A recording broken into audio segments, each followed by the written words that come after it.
All right, thank you very much. We're going to move now to our first of two prepared speeches. Some stories connect when you share a similar upbringing. Tom Hobbs was raised in the country north of Denver in the 1960s and 70s. So when he hears a story that brings back memories that actually cross generations and cultures, he likes to share it.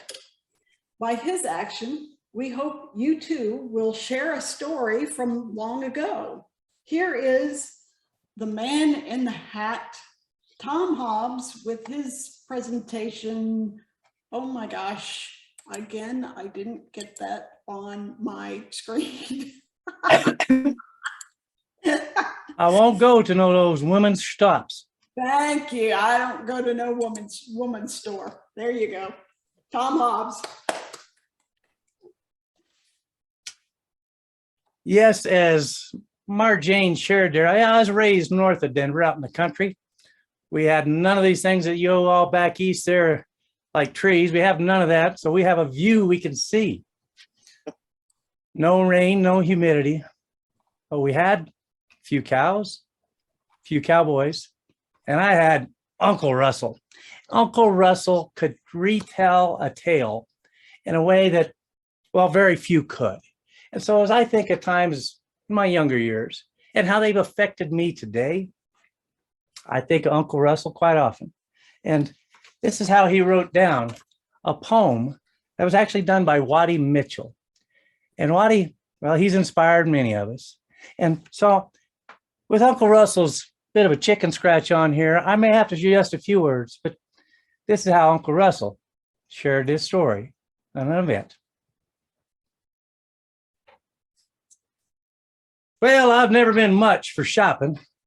And the fact is, I never much go to town except for when it's shipping time and you don't see much of me. I try to move around and not be found.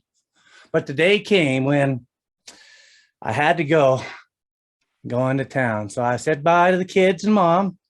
But before I left, bent down and gave her a kiss. But she goes, do me a favor. Go buy me a bra. Well, I kept on going and I didn't hesitate. I just kissed her, said goodbye, and I thought that'd be no problem. Well, I worked most of the day getting around town, got most things handled, and no coddle wobbling happened because I knew I had to go straight across the street to that there women's store. I had no chance. I pulled my hat down low so most people couldn't see my eyes. I didn't want to get recognized, you know. People talk, you know. I've heard it more than once. Well, I walked right in there, that women's store, and walked right up to that clerk. Says, yes, ma'am, I'm here to buy a bra. Are you sure, sir? Well, yes, I am. My wife said so. Yes, sir. I'm here to buy a bra. Well, I heard snickerings behind me. There was 15 women back behind me. Well, I stayed on task. I kept looking around, but I did. I kept on going. I just scratched my head a bit and says, I don't know what kind it is. I've only seen one kind before. Well, she just snickered at me and says, sir, there's a lot of learning for you to be doing. Follow me. And well, like a puppy dog, I did. Followed her down the aisle and came up to this lingerie aisle. My jaw about hit the ground. I'd never seen such many things all in one spot. There was colors and shapes, things I never knew of. Well, she proceeds to tell me a little bit. They got bras for all kinds. I didn't know about that before. They got kinds that are styles that shape and lift. They got styles that are for all kinds of things. They got bras you can wear for 18 hours. Bras that like you've never wearing nothing at all. Some that even separate and lift. And they even got some for, they call it training when you're still pretty small. Well, I finally did make up my mind. I picked up that black and white lacy one up there. That looked just fine, I said. Then she goes, well, what size, sir? Well, I knew exactly what to say there. See, I knew. See, it was actually 6 7/8. 6 7/8, she says. Yeah, 6 7/8. I know. I checked last night. I measured them myself. Yeah, you see, it's the same as my hat size. Well, the snickering started behind me, and she kept on going. Them women kept wanting to borrow my hat to figure out what size a cup really is.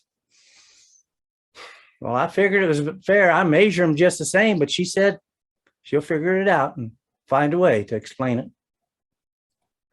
Well, that crowd, they'd been snickering and they've all been talking. And, you know, I turned and offered to pay as I walked out. She accepted the money. I tipped my hat. And, you know, my wife heard from all 15 of those ladies long before I ever got home. Each one of them had called, and she was a little bit mad, I have to admit. But you know what? She don't ask me to go shopping in those women's stores ever no more. Now, that's the way Uncle Russell told the story. And you can look up Waddy Mitchell on YouTube. He told that story one night to Johnny Carson, and even Johnny Carson turned a wee bit red. Yeah, it's worth your look up. He and a few other good cowboy poets like Baxter Black and others. Baxter tells a story about growing a garden and pulling out the carrots and all the veggies, ripping them out of the ground. It's a vegetarian's nightmare, it really was. So check it on out. And I'm going to ask you, what's a story that you heard way long ago when you were young? Maybe about a half pint, your hat's down over your ears a bit too, that still affects you today. How you look at life, how you treat people, maybe even how you tip your hat to the mail lady when she comes by. That story and who it was told to you by probably are pretty significant. You might want to write them a letter or just sit down with a cool drink and thank them. And if you ever have to go into some woman's store, be sure you know how to measure the things you be after. Right, thank you very much. I see that Oscar has arrived. Oscar, could you give us a couple of sentences as a voice check? Hi, can you hear me? Hello? Can everybody hear Oscar all right? Yeah. I can hear him okay. I'm in a parking garage in Orlando. Does that? It's breaking up.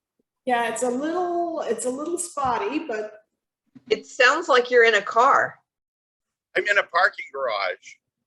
Ah, well, it's a little better now, but it's, yeah, you get It doesn't work. It doesn't work at all.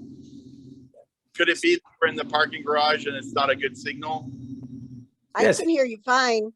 Speak to the back of the garage. Talk to that buses. all right. Well, we're gonna go ahead and move to the facilitation part and have Stephanie do the round robin facilitation for Tom's speech. But meanwhile, I want you to all put your thinking hats on because Oscar may need a little input on the topic for him to speak about today. But I'm going to turn it over to Stephanie Bonnie Byrne right now. Okay, I'm gonna call you out so you can unmute when it's your turn or before your turn so we can keep it rolling. Speaking first, Becky. Second, Kennedy. Third, Koki. And Pam. 30 seconds, folks. Give Tom some feedback. Madam Facilitator Tom, I enjoyed listening to you speak all the time. Obviously, I'm in another club with you, and you definitely have humor down to an art. You particularly have that ability to make your characters come to life. You could hear it in the differences in the voice and just in the demeanor and the manner in which you delivered the speech. So great job. Thank you. Kennedy. Yes, Tom. I like the accent that you did when you were trying to portray, when you were portraying Uncle Russell. You had that Southern accent going, or it's the Middle Western Southern accent. Buy me a bra. I did find that there were opportunities there where you could overemphasize that accent. For example, you could say, "Don't, I'm here to buy me a bra," or "Not going to no women's store." Just some differences, but you still got it there. Over. Next, please. Koki, Thank you. I do enjoy your speech, and it's a story about little uncomfortable for men, I would say, but he did really a great job explaining that awkward situation that he was into it, and certainly not many men knows how to measure the bra and all that stuff. But the size of a hat, yeah, I believe so. That may be working, but if anything that maybe you could improve, maybe you could show us the bra. I don't know if that works, but anyway, thank you so much. Pim, take us home. I'm going to cottywomple my way to evaluate a pro. I enjoyed the bra story. The whole speech is about this bra. But then at the end, you throw something in about somebody doing gardening or something like that. I just got lost at that point. So perhaps leave that gardening part out and just keep the bra story. Love, love, love you. Thank you, Pim. Back to you, Madam MC. All right, thank you very much. Thanks for all your input. Our next speaker will be Oscar Kaalstad. Oscar is studying improv and wants to test his skills at impromptu speeches. He would like the audience to give him a topic, and he will use it for an impromptu motivational speech. Please welcome Oscar. And Oscar, should we have them just give comments in chat or comments to you directly? Which works better? Oh, yeah, either way, however you want to do it. As far as comments, All right, just maybe you do the little round comments that way. do we have any takers? Anybody who has a subject that they would like to have Oscar speak about? I can say that, Julie. Oscar, what kind of life lessons did you learn that you want us to remember? All right. Anyone else have a topic? Oscar, you're muted. Am I? Okay. Can you hear me now? Or Yes. if I hold it up, I guess I'm doing better, aren't I? Okay, good. Well, yeah, is that the topic? What type of life lessons you'd like you to learn? Is that good with everybody, or does somebody else have a different subject they want to give him a choice? Sounds good to me. All right. Sounds good to me, although I threw in manwich for the heck of it as a topic.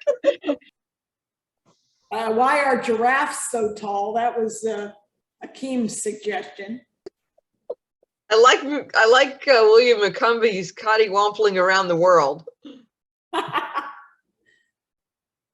Okay. Cottywampling is our word of the day. It's to move purposefully to a vague destination. Good. So as I understand it, my topic for a 5 to 7 minute speech is life lessons I've learned in my, is that correct? All right. That sounds good. Go for it, Oscar. Please welcome Oscar Kaalstad. Yeah. Well, thank you all for giving me this opportunity to speak. I just finished my improv class here in downtown Orlando, and we're in a parking garage, as you can see, right here, Sandy and I. Well, when you bring that topic up, life lessons I've learned, and I just turned, even though I look so incredibly young, I've turned life lessons to learn in those 61 years.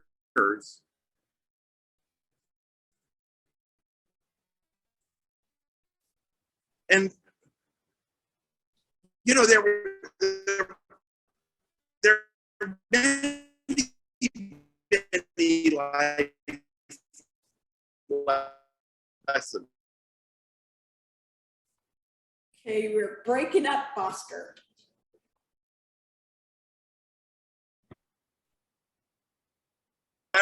Work? Does that work any better? Mm-mm. I would say I heard one. We have a Toastmaster club in it's called Toast of Celebration, and the Toastmaster club there is something that Sandy and I and a whole group of people, including George Hazard and everybody, have worked on for years, and it finally came to life. And so inside of that, we had dreams. One of our dreams was to connect with younger people, connect with the youth, and to break open their lives so they wouldn't have to suffer the same way we have as far as being have the fear of public speaking. Well, we had a young man join us. He was only 14 recently. And he was talking about his life lessons. And one thing that had hit him, as many of his motivational speeches and topics that he had listened to, was never criticize. Never criticize. Now you look at that and you think, wow, how do you do that when you've got evaluations and you're trying to coach people and you're trying to make them better? How can you point out something and lift them up or correct something without criticizing? Well, when I look back at my life and I think about the things that have done some of the most damage in my life, it's that I criticize people. And maybe the big thing, criticizing people behind their back, which you'd call gossip.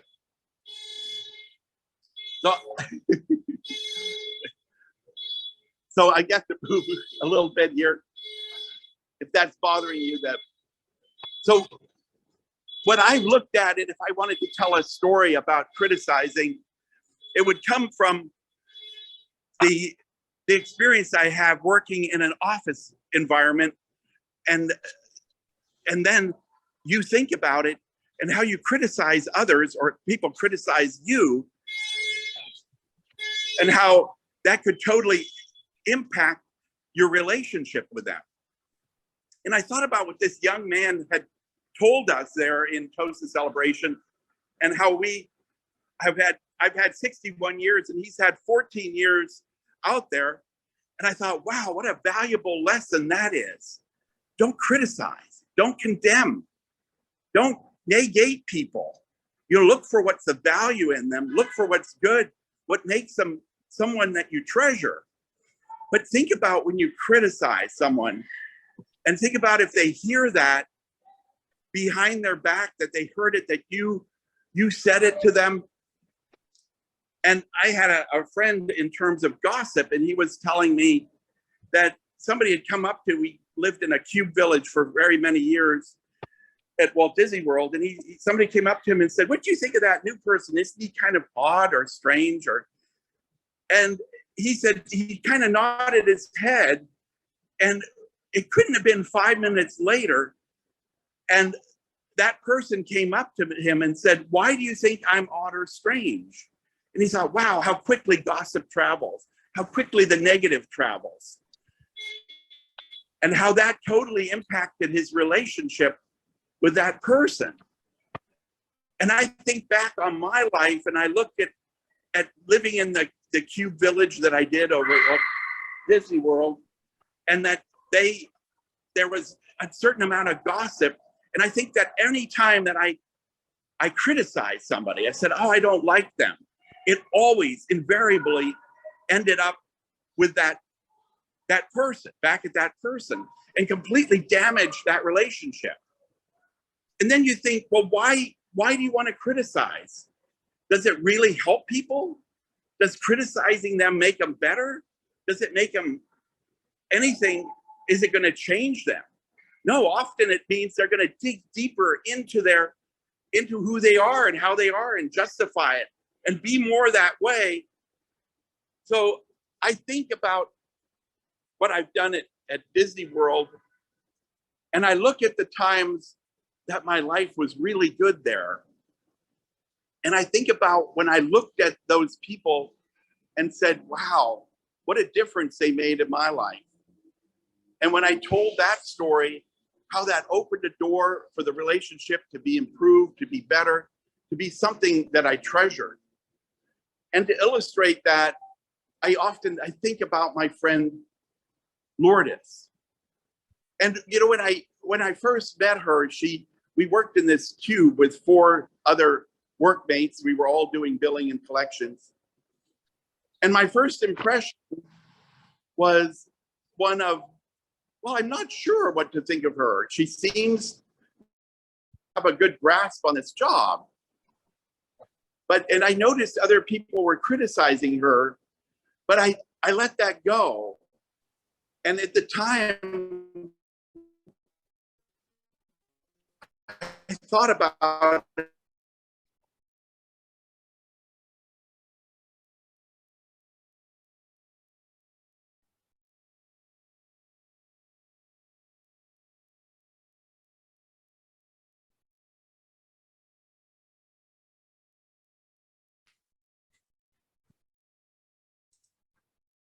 Okay, we're gonna hope that Oscar gets back here soon. Oscar, you're frozen.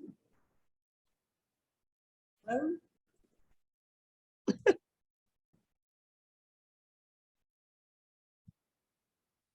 The joys of technology.